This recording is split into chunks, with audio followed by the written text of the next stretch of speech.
Le duché de Terre-Neuve est établi à l'ouest du précédent royaume de Caldel dont il faisait partie. Construit sur l'idée du socialisme et de la collectivisation des ressources, c'est le seul duché qui présente un système démocratique mettant le peuple et son bien-être au centre des priorités politiques et sociales.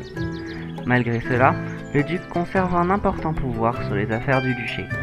À Terre-Neuve, la noblesse est honorifique et la famille ducale est vue comme la protectrice du système.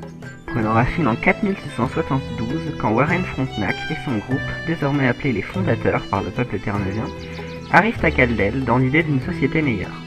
Ayant soif d'exploration, ils partent sur les mers afin de découvrir de nouvelles terres pour tenter d'y fonder leur république. En 4673, l'île tant espérée fut trouvée, et les fondateurs s'y établirent. Proclamant officiellement la première république populaire de Terre-Neuve, Warren Frontenac s'autoproclame gouverneur provisoire, faute d'opposants politiques. Malheureusement, la déconnexion avec le reste du monde dont souffrait le peuple établi sur l'île freina drastiquement le développement de la nouvelle colonie. En 4674, Warren et son vice-gouverneur Ezan prirent la mer de nouveau afin de rejoindre les côtes caldéliennes dans le but d'améliorer les relations politiques avec Caldel.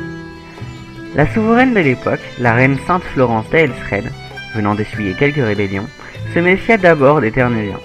Mais après quelques conversations avec le gouverneur, une alliance commerciale et militaire peut être conclue, et l'ambassade terneuvienne à Caldel put voir le jour.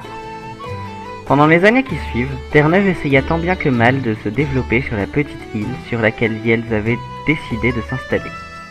Faute de moyens et à cause d'une communication difficile avec le monde extérieur, Terre-Neuve plongeait peu à peu dans la misère et la difficulté.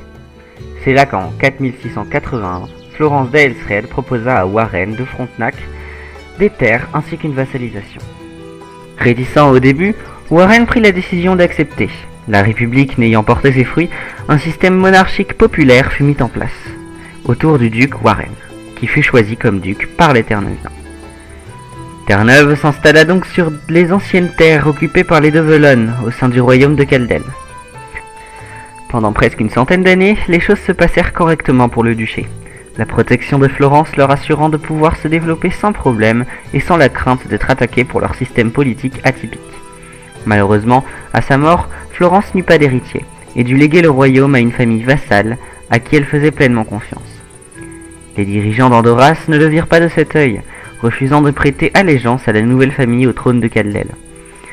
Yel se détache de ce dernier et déclare leur indépendance.